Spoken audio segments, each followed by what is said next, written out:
Hey everyone, this is Dr. Casey Johnson. Thank you so much for taking time to listen to the Unlock Wellness podcast. I know you're going to love today's episode with Carly Bergman. Carly is doing some amazing work, so I'm excited to have her on to share her story with you guys. If you've been loving the Unlock Wellness podcast, be sure to jump onto iTunes, subscribe, and write a review. It really helps me out a lot, and I really appreciate all of the feedback and support. Also, be sure to follow me on social media to keep up with the latest podcast episodes. The best way to connect with me is on Instagram, Facebook, and Twitter. My username across the board is at Dr. Casey Johnson. That's DrKaseyJohnson. You can also check out my website at drcaseyjohnson.com. It has all of the past podcast episodes and more information about each guest under the Listen tab. While you're on my site, also be sure to check out the Shop tab, where you can check out my first book of my Healthy Children's Book series and learn about the Unlock Wellness Project, which supplies a wellness bag to a child in need for each book purchased. Thank you again for listening. I hope this episode leaves you feeling inspired to start making positive changes to your health and for the planet. Now it's time for today's episode. I hope you loved my conversation with Carly Bergman.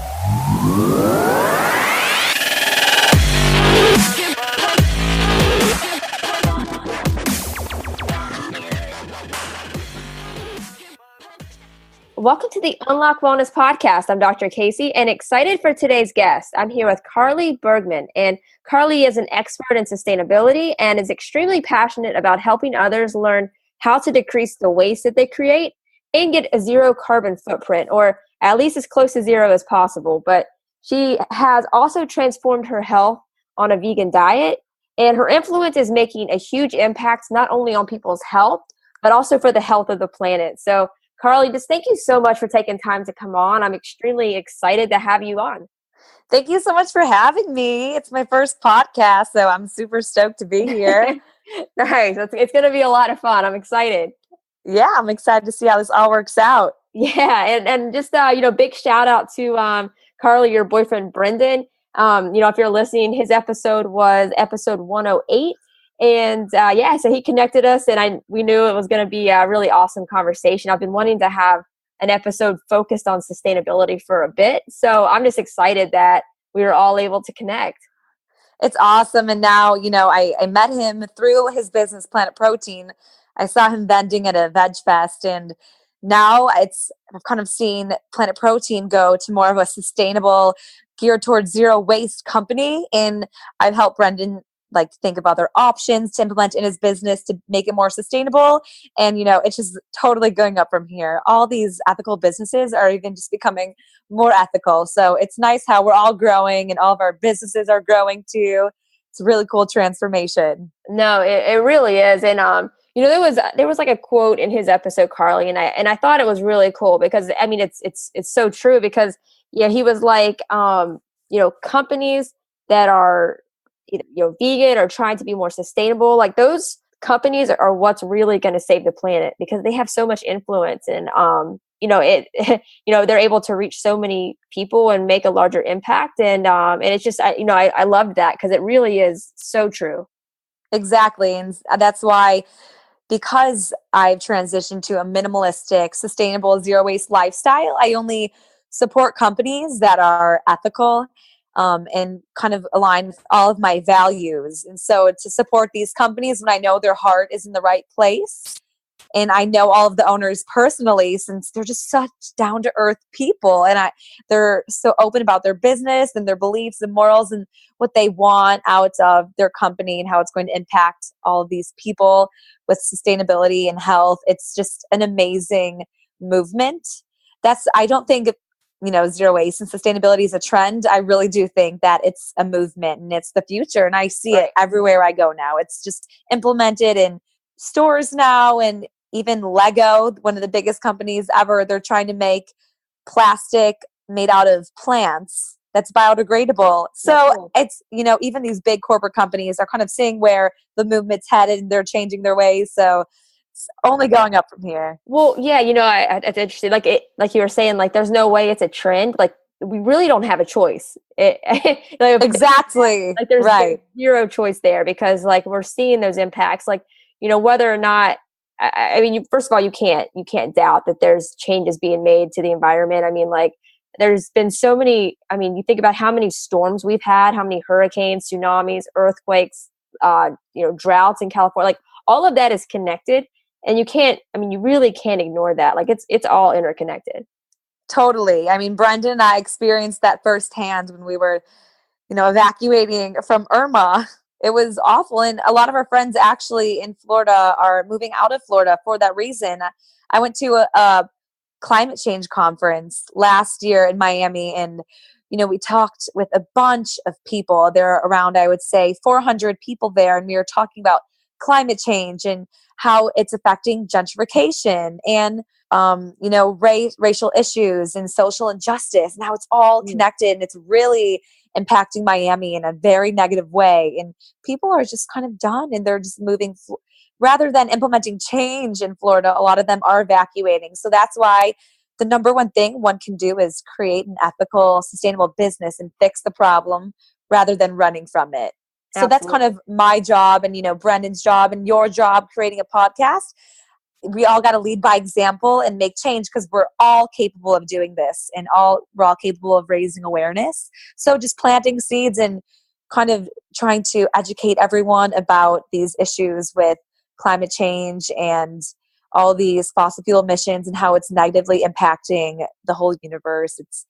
It's kind of a negative thing to talk about, but a lot of positive things are coming out of these conversations. Definitely. And Carly, I want to dive like hardcore into that in just a second. But before we dive into that, I just want, just for you to give your background for people listening, where you're from and just what your health looked like at a young age. What really led you to like that vegan lifestyle and your interest in sustainability? So I grew up in a quote unquote sustainable family. My dad is a lighting retrofit.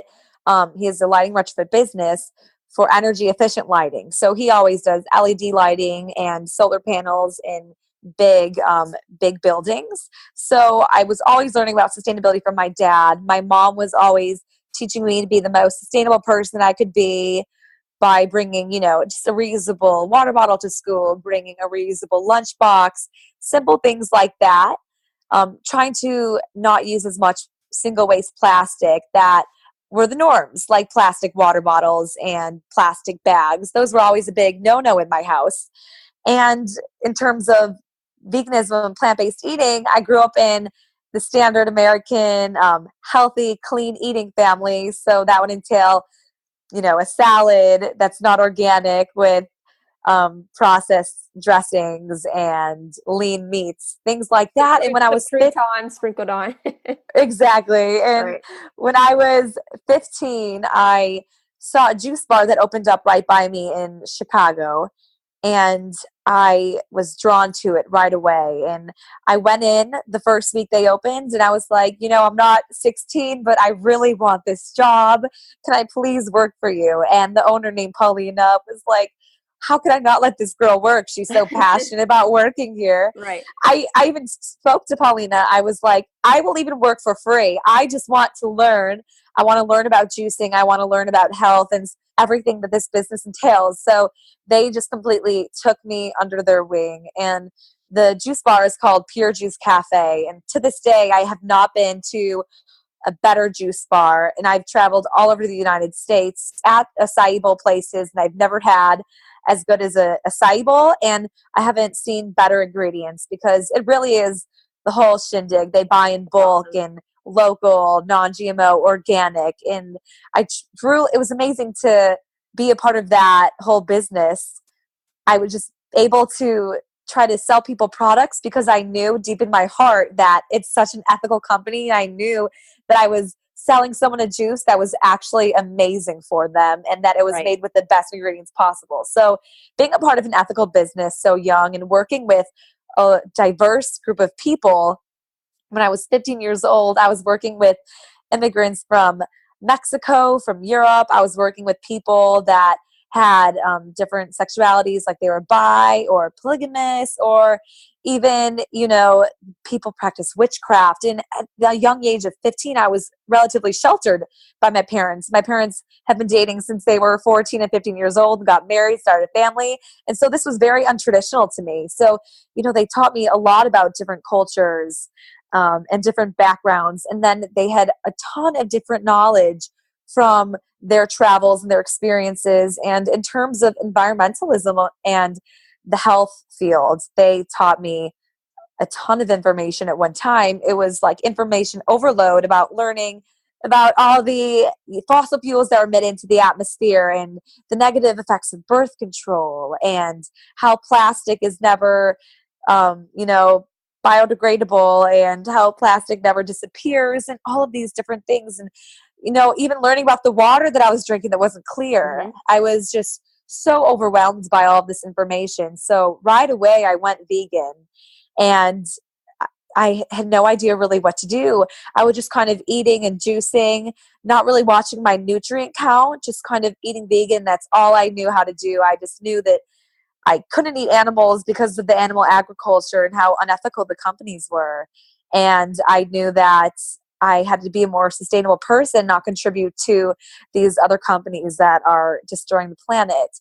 So at a young age, I got really into it. And ever since then, I've just been going up in my plant-based journey. And along the way, I've had some setbacks. Like I had a couple of health issues initially going vegan because I totally did it wrong. I was very overwhelmed with the no oil diets and the high carb, low fat. So I was getting into all of these different types of diets, and it was just turning unhealthy. And it was so overwhelming, like I said, to hear all of these things at one time. At an age that young too, like all that info thrown at you at once. Like I feel like, I've gotten to talk to a lot of really, awesome people and hear different stories. Some people it's like overnight, some people it's gradual, but all of those people, it's like they still had to learn over a course of a long period of time. And like I'm still learning, I know you still are, like, but still like all of that thrown at you like at 15, like all of that quick.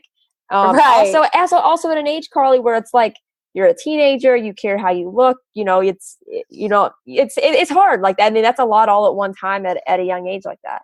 It was super difficult because I went through a stage where my health really took a toll, and I had mono, and right when I got mono was around when I went vegan, and I lost a lot of weight, and my hair started falling out in clumps, and my eyelashes and eyebrows started falling out. And I was like, Wow. no way. Like, I didn't know if it was because of the mono. I didn't know if it was because I was vegan. And in my head, I've been vegan since the day I was 15 years old. But when I was young and 15 and seeing all these doctors, they were completely pushing eggs and dairy and meat down my throat. And they were saying, Carly, in order for your hair to grow back, you need to eat meat. You need to eat cheese. You need to have fat. You're growing. You need these fatty foods, or else you're going to have a lot of infertility issues.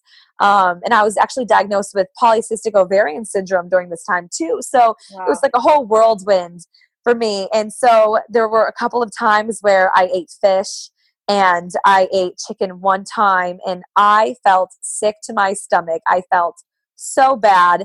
So to me, in my head, I've always been vegan, and with these doctors, I always wanted to assume that they were looking out for my best interests, and maybe they were right. But every time I ingested an animal, thinking like, okay, maybe this is really what my body needs. Maybe it's really what needs to happen. Automatically, it would just not sit well with me. And it would kind of bring me back to my roots in my mind and be like, there has to be another way. Right. But it was just so difficult because my mom is not into Ayurvedic medicine or traditional Chinese medicine or the holistic herbalist approach. So I was seeing regular doctors. So I understand why that all had happened, but it really just engraved in me my beliefs. And I did need to experience that to really set my beliefs and be like, yes, I know what I'm doing is right. And I know there are other options.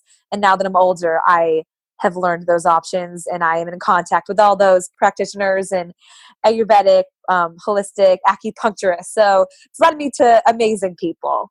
That's awesome. No, I love that. And yeah, I mean, it just takes like as you learn and you like experiment and see like what your body thrives on, because some people are like, 100% raw diet, that's like what their body thrives on, or a mixture of that, or like, I mean, there's even people like, fruitarians are just eating like straight fruit, and Right. and they're still thriving.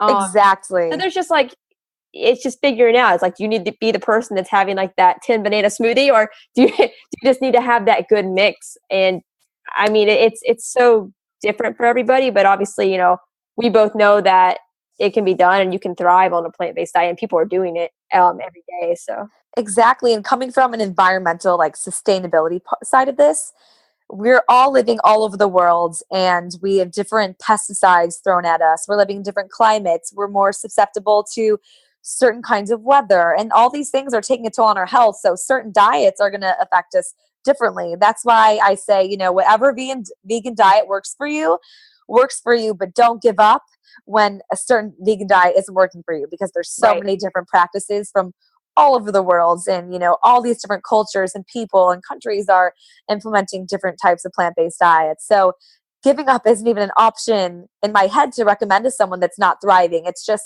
what else can you do, and what are you lacking in your diet that could be beneficial for your health, and kind of fix your flora and aura and just kind of make you more of a vibrant person. So it's Right. all a journey, and that's the cool part of it. That is cool. I like the flora and aura part.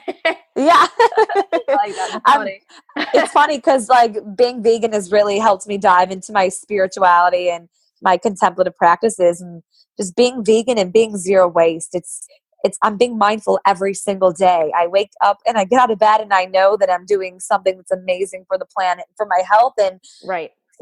I've just become so intuitive with my actions and my voice and my way of communication and how I like present myself and the way I just go about life. It's totally different. I'm sure you can relate too. Just Absolutely. eating plants, it just increases your vibrancy all the time. Definitely. And like I love the environmental aspect of it, and it's super interesting to me. So I'm glad that I connected with you just so I can continue to learn more about it, because it's so important. I think people get caught up in like, it's not going to affect me right now, or it's not going to affect my lifetime. But like, I have a 2-year-old daughter, and I look at her lifespan, like what's her adulthood going to look like, or when she's in college, or when she has kids and grandkids. Like, it's so much more than just like right now, but it is like all these changes are happening quickly. Like, this isn't something like, we're going to start to see some serious changes if we don't make some serious changes. And like for you, Carly, like you went on a trip, right? That's how you started to really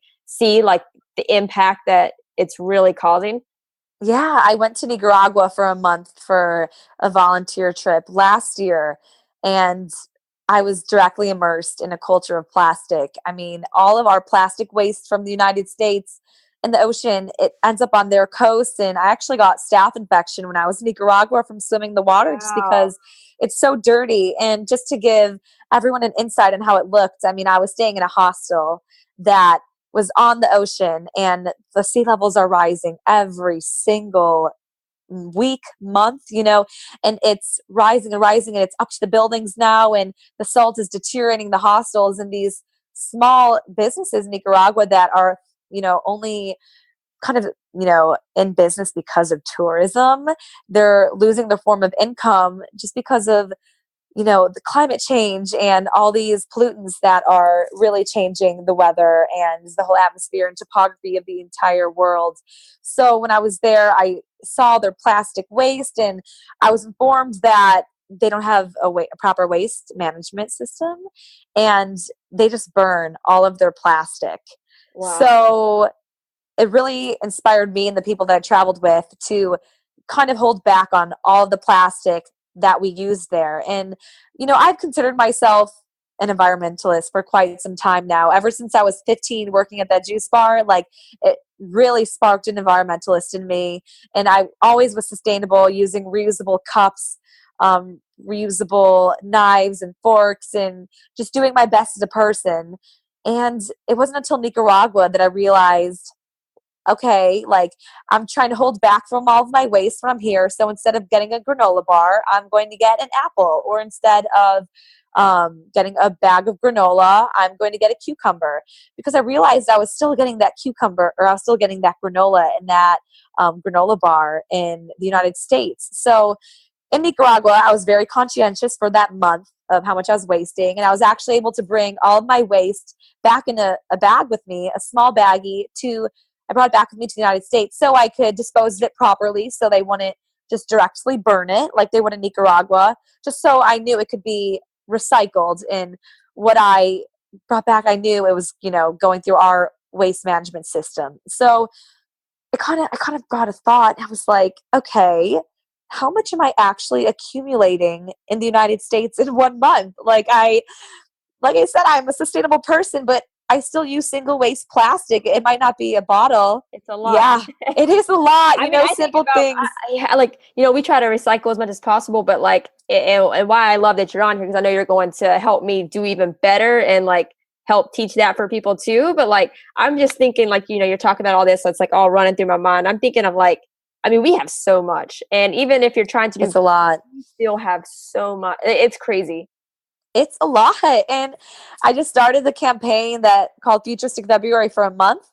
And over the month of February, I inspired people to save all of their recyclables and non-perishable for the entire month, just to get a state of mind of how much you're actually accumulating. So don't try to be sustainable. Don't try to do anything differently. Just be who you are for 1 month and be honest with yourself. See how much you're wasting. And I was brought to tears of how much I wasted. I had 30 kombucha bottles. I had bags of trash of processed vegan kale chips and regular chips and soy products. And I was like, whoa, something needs to change. And that's when I got into my zero waste lifestyle. That's awesome. And, it also, just on a side note, by doing that, it really improves the way you eat as well, because then you're not eating the processed stuff. Maybe you're buying that bunch of kale from the farmer's market, making your own kale chips. And then it's better for you. Exactly. It's cheaper and better for the environment. So it's kind of just a win-win all around. Totally. Yeah, that's super interesting. Totally. Yeah, it is a win-win. And so even what I've noticed, even if you get the raw chocolate covered goji berries, the purest of foods, those are still in plastic packaging. So, even people think that, eating holistic, whole foods, high herb, raw vegan diet, that's the most pristine diet for your health, because it's not processed. But unfortunately, everything comes in packaging. So like you said, doing everything yourself is really the best you can do. And it's really quite easy once you get a hang of it. Right. Right. And it's and then for obviously, and if you do have to use stuff, there's still going to be some waste if you can't get that perfectly, but I think it's just being more aware about it, Carly. I think the more aware, then the better you're going to do overall. And I mean, obviously nobody's perfect, but if you can just at least if everybody improves a little bit, just think about how large of an impact that really has. Exactly. And I used to go to protests all the time against SeaWorld and animal agriculture. And I totally respect my entire community and my friends that all do the animal protesting. And I still do go to some that are, positive, but I found myself in a really negative place doing all these protests, because it really made me feel extremely upset. And it really took a toll on my health and my mental.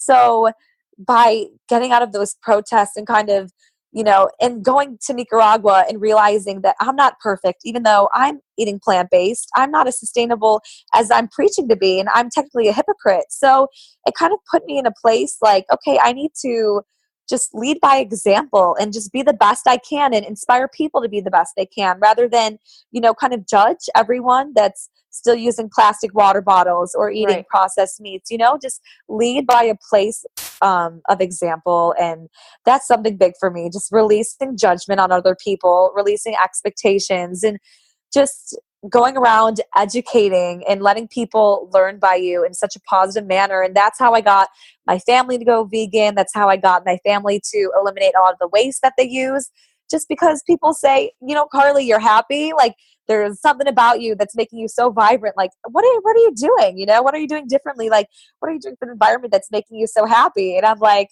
okay, well, let me tell you, there's so many things that you can do. And people are making the switches like that once they realize they're saving money and they're eating healthier and they're saving the environment.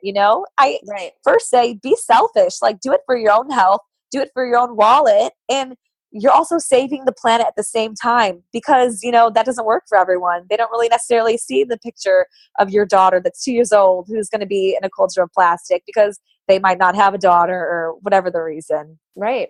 Yeah. And I think that's super important too. The point you made about like, when people see like somebody that's healthy and happy and really like loving life, like they want what you have. Like that's going to positively affect everybody. Now, like you said, like, you respect what your friends that are protesting are doing, but at the same time, that is not all protests, but a lot are negative environments. Like that can turn a lot of people off, and that's not going to work for everybody. Like, I don't think you could ever, deny that coming from a place of love is ever going to be the wrong choice.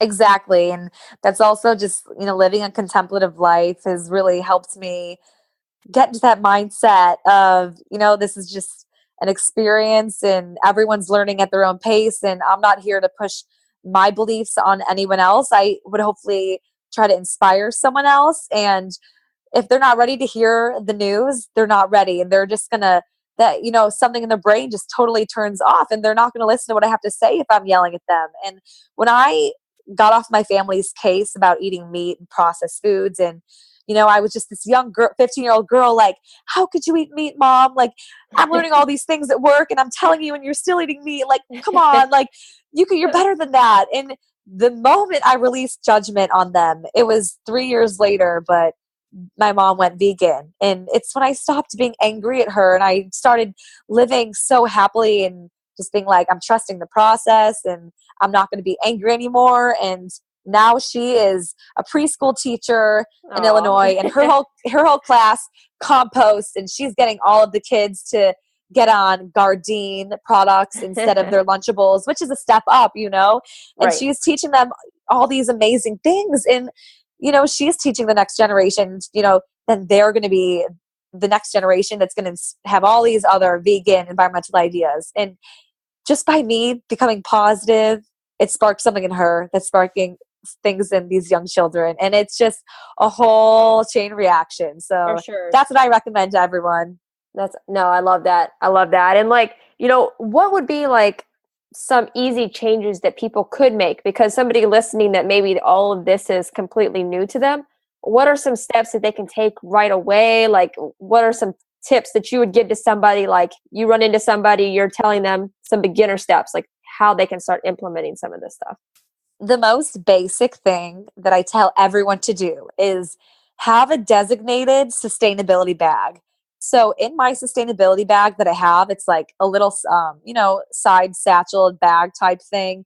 And in there, I keep a reusable bowl on me at all times. And with that reusable bowl, I can go into acai bowl places, since acai bowls are my favorite meal. Brenda and I get them at least once a week, and we bring bowls to the cafes, and that way they're able to put our acai bowls inside of our reusable bowl, and we're not using their plastic bowls. Mm-hmm. And also sometimes we get discounts when we use them. They give us 10% off most of the time for being sustainable customers because, cool. Like I said, they're ethical businesses. Like, they really do understand that we're trying to help the environment. They totally respect that. So I always keep a reusable bowl in my bag, a glass straw, since straws never decompose ever. Mm-hmm. And I always keep bamboo cutlery in the bag.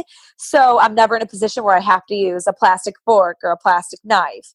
And I keep a reusable water bottle and a mug, and always mesh bags and bulk bags for produce. So when people think of sustainable shopping, they think of, okay, got to bring my reusable bags, but that's kind of where it stops. And most people don't necessarily think of, oh, I need to bring the smaller bags for putting my lettuce in and my tomatoes and my apples, because a lot of consumers still get those small see-through plastic bags.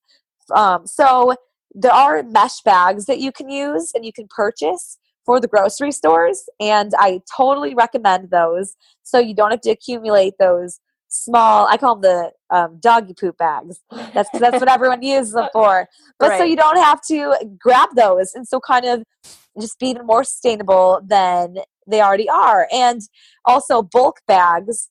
There's like these little bags with little teeny tiny holes, small enough that sunflower seeds and sesame seeds don't fall through. And you can also just bring those to the grocery store and bring them to the counter, and you weigh them like you would just a regular bag, except you're just not using the little doggy poop bags. And I keep those all in my sustainability bag, and I bring that bag wherever I go. It's like I leave the house, got my keys, got my wallet, got my phone, got my sustainability bag. Okay, cool. I'm good to leave the house. That way I have it with me in the car, and I'm just never in a situation that I'm not prepared to be zero waste.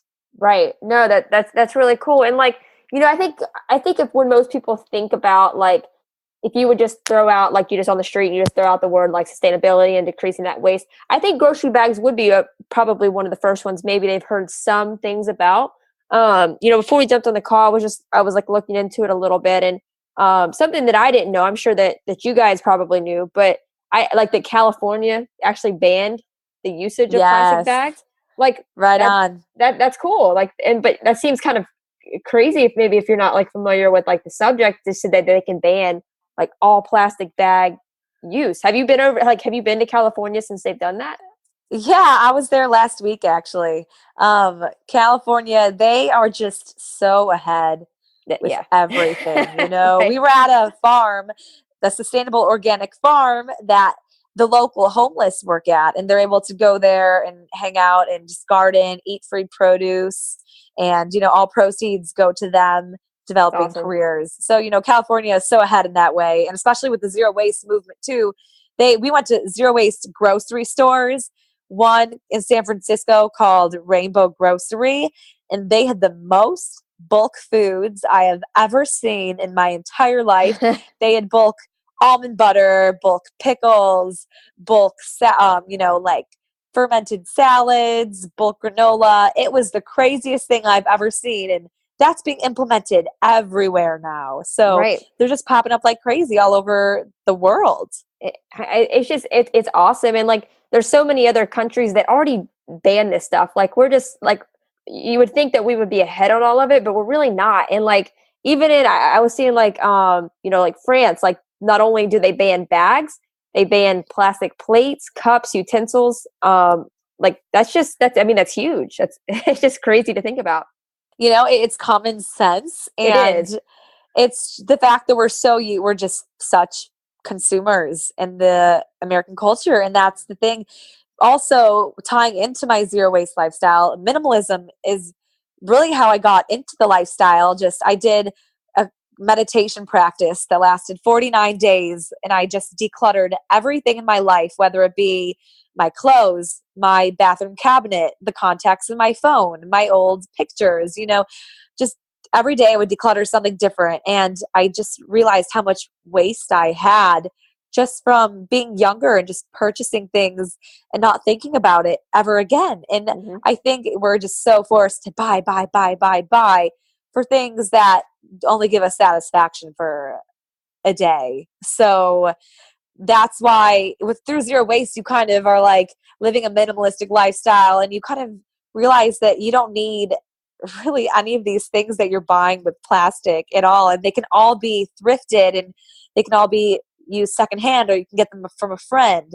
I thought about the other day growing up, how much school supplies that I bought from the store every Hmm. single year. And if I just asked a couple of friends, hey, got any extra? I'm sure it'd be Or laying just around. reuse your notebooks or like your folders. Exactly. So simple things like that. And, you know, California is really leading everyone by example here. For And sure. Portland. Oh yeah, no, Portland for sure. No, it is really cool just to see the positive changes. I mean, like, and it's interesting. Like, I think about like how long this has been going on that just now is starting to gain some momentum. it's cool because like it was either like fifth or sixth grade. You know, you have to do like these science projects like in front of judges. Did you guys have to do that at all, like during school? Yeah, science Okay, fairs. yeah, science fair. So like I did mine. I don't even know how I got the topic, but mine was on the ozone layer. So like I actually, it was like one of the few projects that I can actually like remember stuff from, and I did a really good job because like I thought it was super interesting. And like, I'm talking to the judges during my presentation about like how we need to decrease styrofoam use, and all of that is like kind of stuck with me since I did that. So I think it's really cool how it's gaining momentum now, but it's taken a while really to get to that point, which is kind of sad, but it is exciting that it's now people are really starting to get into it. Exactly. And the whole zero waste transition for me has been a process, and it still is a process. Like I said, I'm prepared wherever I go, but I still run into situations. So for example, the other day, I called a restaurant ahead of the time and I said, hey, I'm coming in and I really want to get a few raw vegan desserts. I'm zero waste and I don't want to use any plastic. So is there a way that you can not put it in packaging and just put it aside for me before you put it in packaging? I'm going to bring my own containers in. And the manager was amazing. She was like, yes, perfect. That is amazing. I am so happy that you're doing this. And I went in and they didn't put it in plastic containers, but they put it on a reusable plate, and they wrapped the plate in clear, what's that material called? Like a saran It's wrap. like a saran wrap. And I saw it and my heart sank in my stomach. And I was like, no, because it's not even, I'm to the point where I see that and I get like a flash in my head and I see the plastic in the ocean.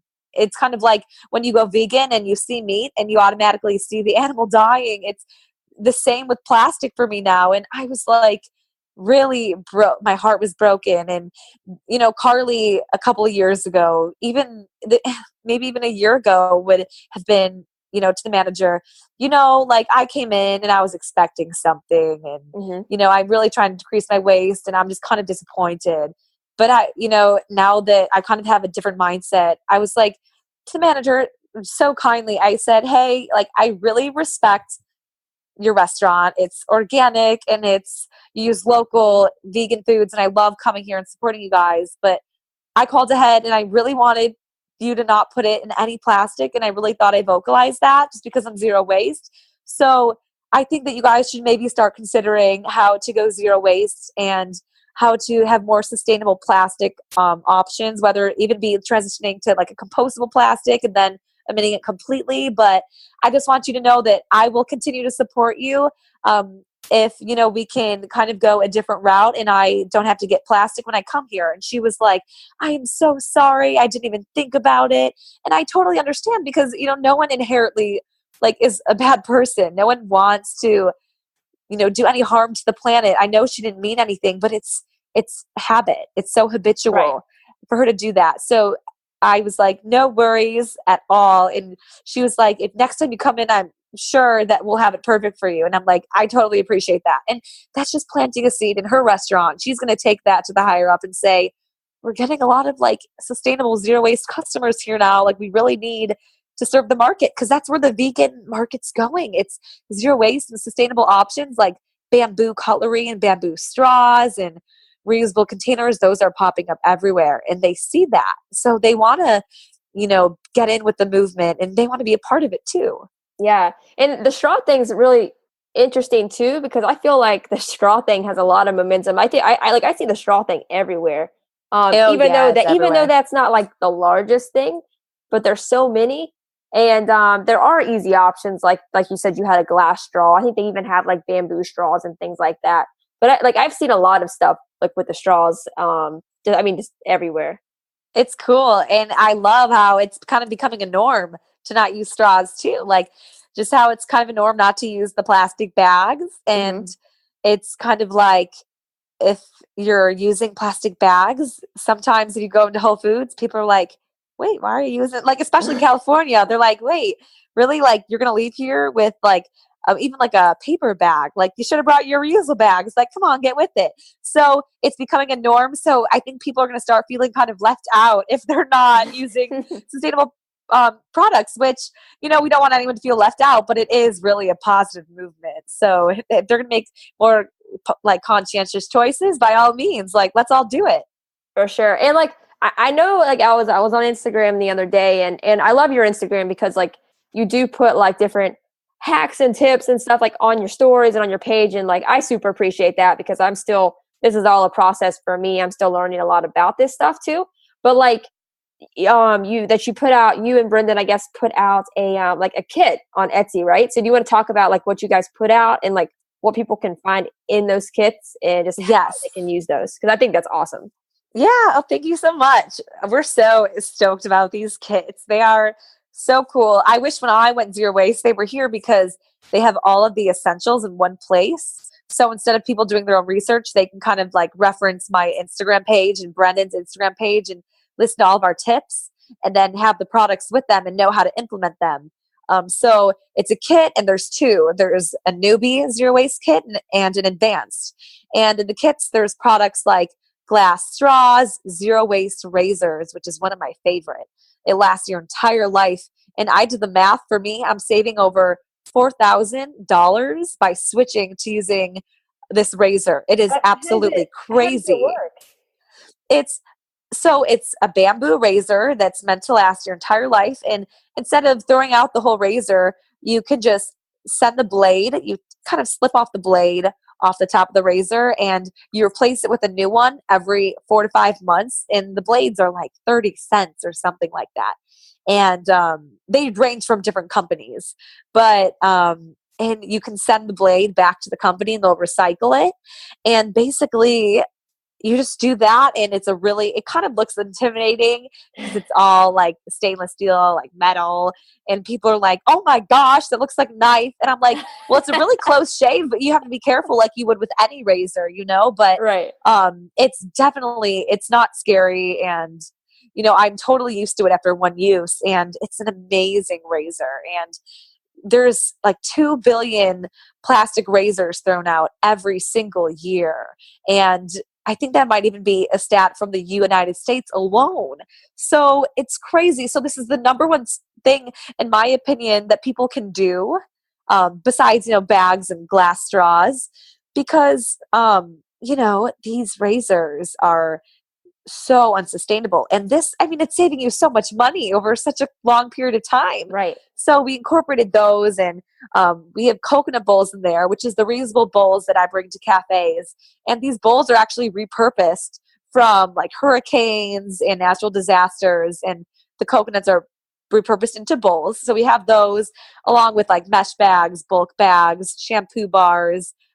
There's a really cool laundry detergent in there by a company called I Love Tangy, and it's a laundry bar that's zero waste. It comes in all compostable packaging, and it kind of looks like a soap bar, and you dilute it inside of a couple gallons of water, and it lasts for 264 loads, and there's no plastic. So it lasts forever, and it's like $20. You're saving over $100. So people, by buying these kits, like it's kind of like you're buying them one time. And that's what I love about it. Like, because zero waste companies, like they don't want your business for the rest of your life. They want you to be there one time and be like, okay, see ya, because the point is to not purchase these things more than one time.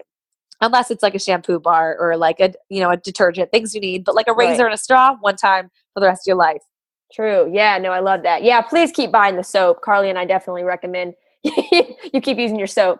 Yeah. But no, that is really cool. And it's stuff like that you don't think about. You don't think about that you go through all of these razors and all of these like, there's just so many things. That is very, very cool. So so the difference between the two kits, you said there's like a newbie and like a more advanced kit. So like, what's kind of in each one that you just write off it? Obviously you don't have like a list right in front of you, but what's kind of the main difference between the two?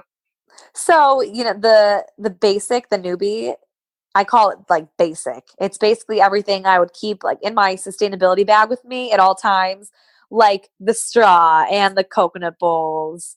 And there's actually a really cool like zero waste stain remover for people, like a Tide on the go kind of thing. So it has more of like the, easy, accessible things that you would need on a, just going day to day all around. But the advanced has more of the things that you would need at home, like the razor or, there's, I'm drawing a blank. There's like, there's conditioner, like little pellets. So, that's for shower essentials, things that you wouldn't necessarily need to bring with you to a grocery store. Gotcha. And there's a cost difference too. So it's a little more expensive, but these are all products like at a discounted price too. Like buying them all together, you're saving like $20 to $30. And the cool thing is that they're all shipped zero waste and reusable Planet Protein boxes. Nice. I love that. So we're excited about that. That is really cool. No, I love that. And I love those. So those are on Etsy, right? So what can people search on Etsy? That way they can find those. So they can go to Etsy and they can go in the search engine and put Sustainable Duo, Zero Waste Survival Kits, Advanced, or they can do Zero Waste Survival Kits Newbie. And then I'm sure your audience is already pretty much plant-based, are they not? Or there's still a lot of like anyone can listen that's interested? Yep, there's a good mix, which is pretty cool because amazing. Yeah. That's awesome because we wrote an ebook for people that are transitioning to a vegan diet and, commonly answered questions. And it's $4.99. So we wanted to make it kind of accessible to everybody. And then all those funds go to our yoga certification because we want to eventually open like sustainable retreats for ecotourism because that's a whole nother sustainable zero waste movement that's happening too. It is taking off like crazy. That's awesome. No, I love that. And like all of those, like I'll put both of those links in the show notes and also like when I post on social media. That way you guys can just go click and go check out the kits and also go check out the ebook because if you are looking for a way, because you said the ebook is like beginner steps, right? For plant-based. Yeah, it's pretty beginner. And then, it's for pretty much everyone because I include some of my zero waste beauty tips in there to make your own like dry shampoos and coffee scrubs. And then also supplements that Brenda and I take, how to deal with your family not being vegan, respecting your, your lifestyle. We just answer so many different things in that book. And it's all described in the Etsy as well. That's cool. No, I love that because like we're like my whole audience, like people listening to the podcast, like there is a good percent that isn't plant-based. So it's cool whenever, some of the like plant-based guests come on and like they can just get to be introduced to that world a little bit. But it's cool getting the messages, just asking questions because like it's also new. And that's where it comes back around to like where you were talking about, like we were all at that place at one point.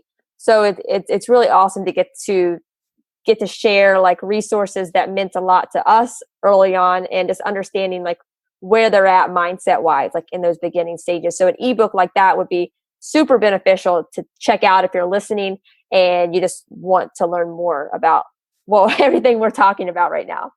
Perfect. Yeah, for sure. I think a lot of people get overwhelmed and they're automatically like, I don't think I could ever go vegan. I cannot give up cheese. I cannot do this. And these were all things. My mom was kind of my little person that I based this book off of because I kind of went off of everything that she said of why she could go vegan. And I answered all those questions because, she's Italian, could get off cheese, could get off this, that, and just giving her simple options that she can simply go to the grocery store and pick up at a Target or just make it, super conventional.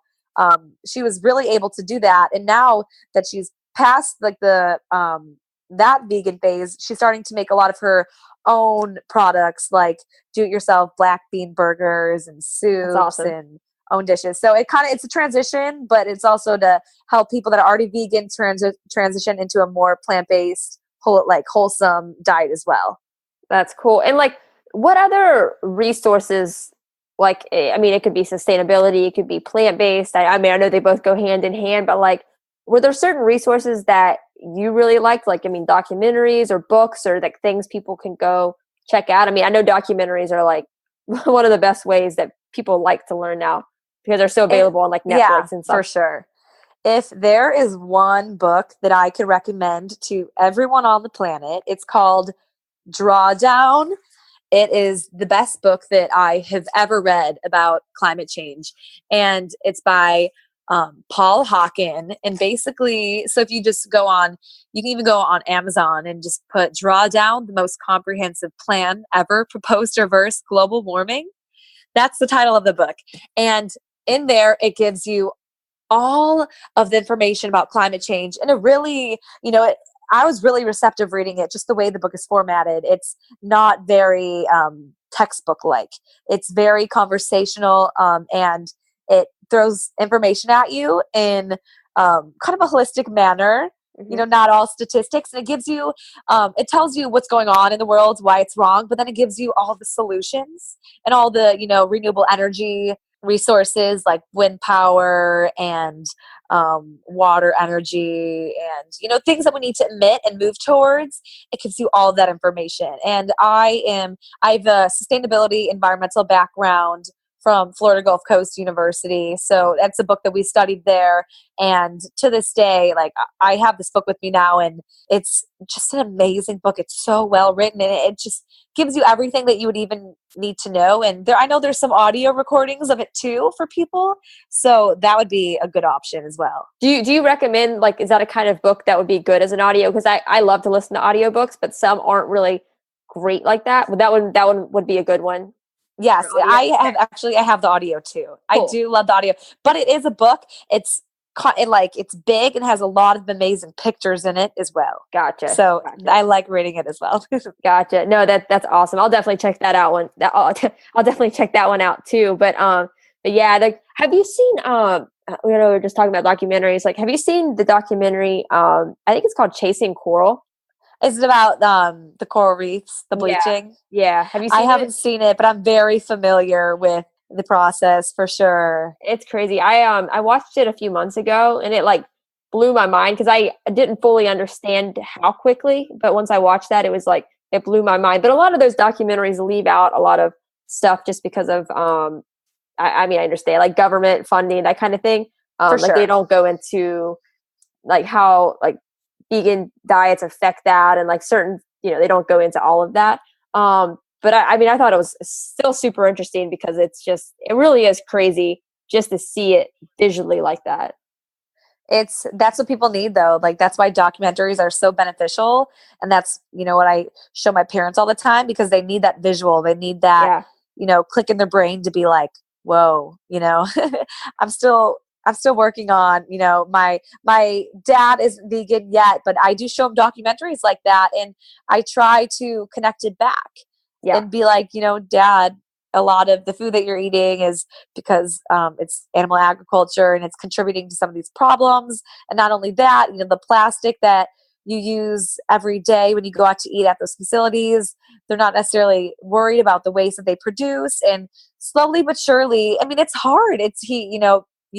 They're trying to reverse their habits of 55, 60 years. So I don't blame the process, but yeah, those documentaries are extremely powerful. I know Cowspiracy is a really big one. That's a heartbreaker for everybody. So no, Cowspiracy is great. That was I think that was one of the first like environmental based kind of documentary that I watched, and it was like, it's crazy. It's super well done, but it's just documentaries just make things kind of more real. I think just because it is visual and because it is like a movie, people maybe take it more serious because it's real. I love it. I love it. Yeah, exactly. And I know we were just talking about the ebook. We were talking about the waste kits. Is there anything that you're like working on in the future that you just want to put out there and share with people, or just continue just to put out really great content and just keep teaching people?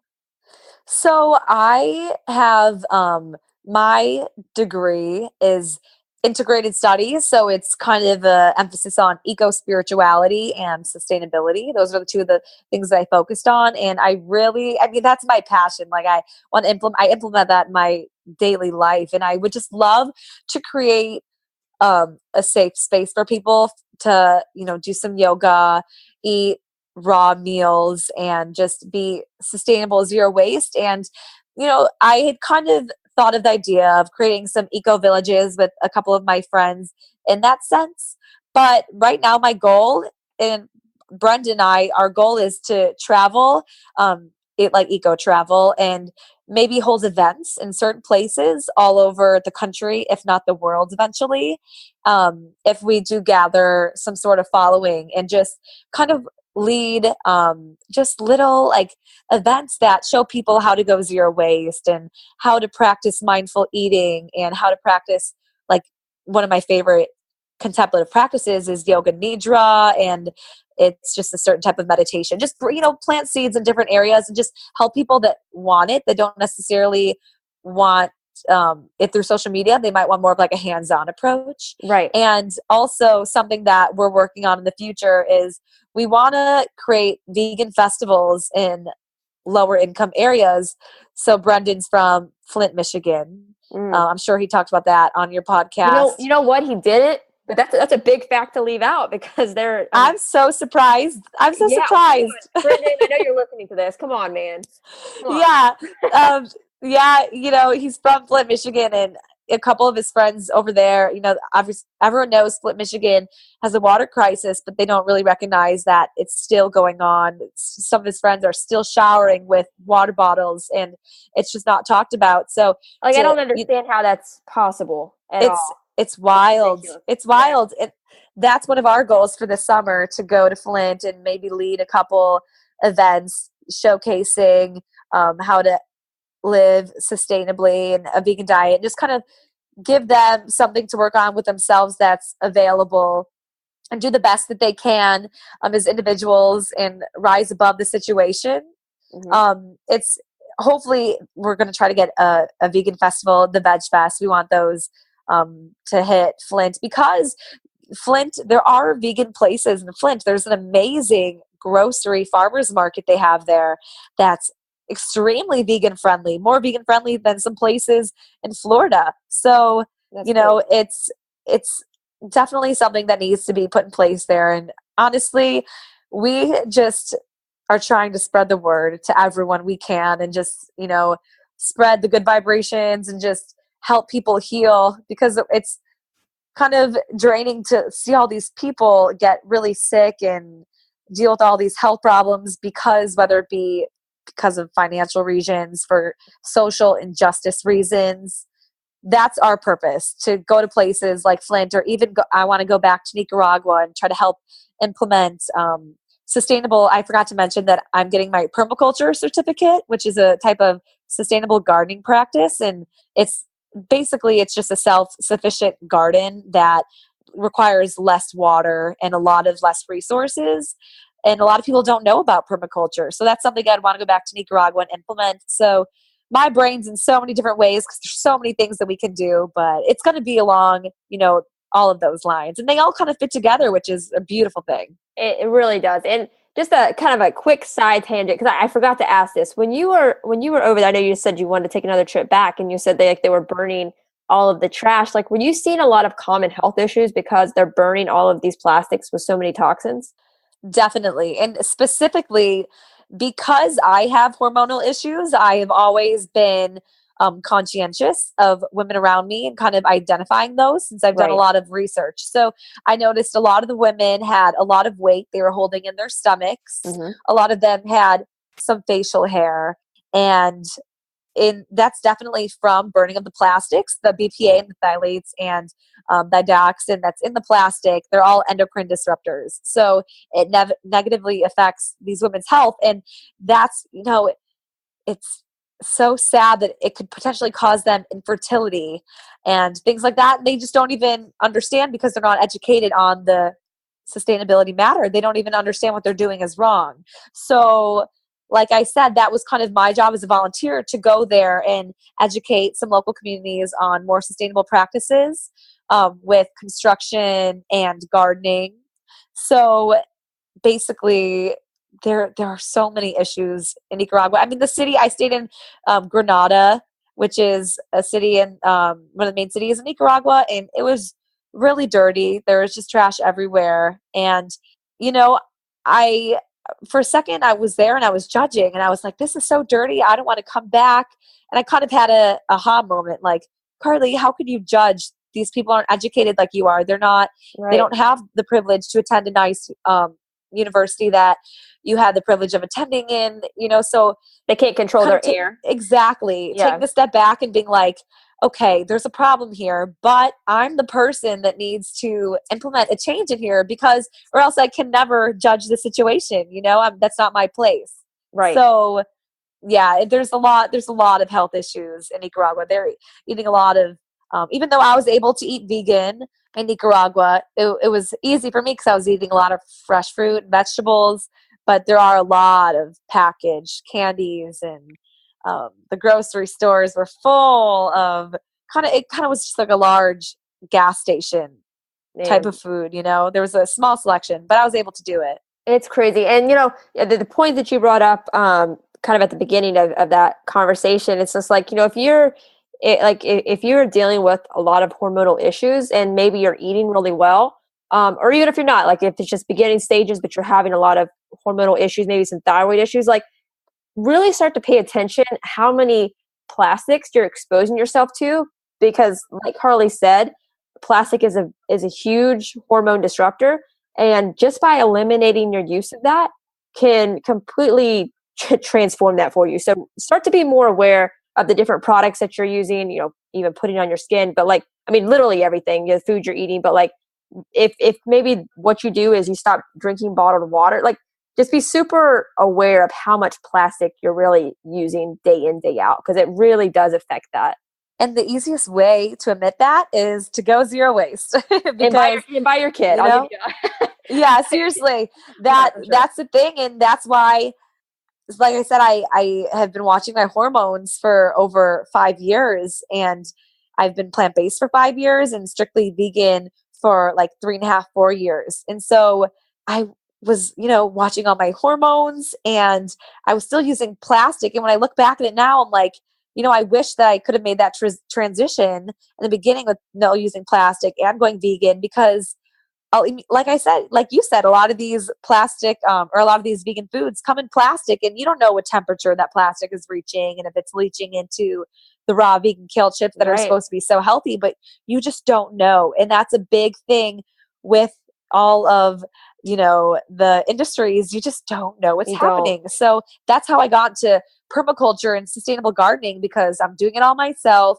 I know what's going into the soil. I know that everything here is not sprayed with Roundup. It's organically sourced, heirloom seeds. Like the number one thing you could do is just be zero waste and grow your own food. And if that's not available, then you gotta, just buy organic, just buy bulk whenever you can, and just do your absolute best. And it's such a learning process. It is. Another day, this is like how down to it I'm getting. So, well, the other month, I guess, for Christmas, I talked to my family and I was like, sustainable, zero waste Christmas. I don't even want gifts because I'm trying to declutter everything out of my life. But if you feel the need to get me something, please have it be secondhand. Please have it be fair trade. So there was a little Chicago fair trade pop-up shop that we all went to, and my mom got me a few things from there and wrapped them from like reusable wrappers from previous years, which was really cool. But, she still got me gift cards. And I didn't even think to say, don't get me gift cards, because that's really like, wasn't even think, I just forgot that, that, yeah, like I have gift cards in my wallet and those are plastic. So it's like when you go zero waste, it's like all of these things are in your face and kind of like blows up like, whoa, I'm getting down to the point where like, I don't even want a gift card. So you can't really enjoy events like you did at one point, like Christmas, but I'm inspiring my family to, like I said, buy fair trade, support companies that are from, overseas. Like earrings I got were made in developing countries such as Nepal, and maybe go that route instead of like the plastic wrapping packaging route. And it's all about the transition and just learning through all these experiences. Right. And just like you were talking about, just finding those alternatives and then trying not to be overwhelmed, because like you said, exactly, it's a learning process. And listen, if you're not, and if you're listening to all this and you're like, man, I don't know, that sounds like a lot. Well, just start with a few things. And I mean, just continually try to do better and to start using some of these alternatives, because everything has an alternative. And just check out really great resources like Carly's page and just see what she's doing and see how you can implement those things too. And Yeah, and Carly, I love what you're doing. It's really awesome. Just what you and Brendan are doing. And I know I've talked about your Instagram page a few times, but like, what is the best way for people to follow you on social media? That way they can keep up with the tips that you put out, all of your resources, and just keep up with everything that you're doing. So I've been posting tips on my Instagram page for over like vegan tips for over the past 5 years. So there's so many amazing tips on there. So specifically zero waste tips over the past 6 months. So the best way for people to learn on what I'm doing is to follow my social media. It's at CARLY_BERGMAN. And I'm sure you'll put that in the info. But that's the best way to reach me, through direct messages, also by my email that's attached to my social media page. But I am posting tips once a week, if not every single day, whether it be on my Instagram story, just constantly like showing what I'm doing to just better myself. That's my goal, just to better myself every single day. And I just share that with everyone so they can take what they need and implement into their lifestyle, just so it's not as overwhelming. So just so you can implement things, little by little, see what works best for you. And there's something new, zero waste, and I'm finding I just found zero waste toilet paper. So I'm like, need to get that, So there's so many different things that I'm learning about and posting about. So that's definitely the best way to follow my journey through Instagram. No, I love it. And then just, Carly, just closing question that I ask every guest. But if you just had one piece of advice for the audience, maybe it's been something that's been your biggest takeaway through your whole journey, but if you just had one piece of advice to give, what would it be? Definitely just release judgment on everyone, release expectation, and just form a relationship with, yourself. There's this principle that I love called samadhi, and it's kind of just a oneness with the universe quote. And it kind of pertains to all religions, all energies, everything. And it's just kind of being at peace and just bettering yourself and just elevating, trying to be better every single day. And just realize, we're all just experiencing something. You've got to be happy, and it is what you make it. So just try to be the most sustainable person you could be without judging or expecting anything out of anyone else. So that's what I try to live by every single day. Love it. I love it. That's perfect, Carly. And just thank you so much for taking time to come on. I loved having you, and just keep up the amazing work. Cause you guys are going to make a huge impact. So just thank you so much. Yeah. I have like so much energy right now. I need to go like run a couple of miles. This is some natural pre-workout. It is. But Carly, thank you so much. Thanks for having me. Thank you guys so much for listening to today's episode. I hope you loved my conversation with Carly. I love the work she's doing, so be sure to give her a follow on social media to keep up with everything that she's been working on. You can find her social media links that we talked about in the episode in the show notes, but you can also find them on my website as well at drkaseyjohnson.com. That's drkaseyjohnson.com. Click on the Listen tab.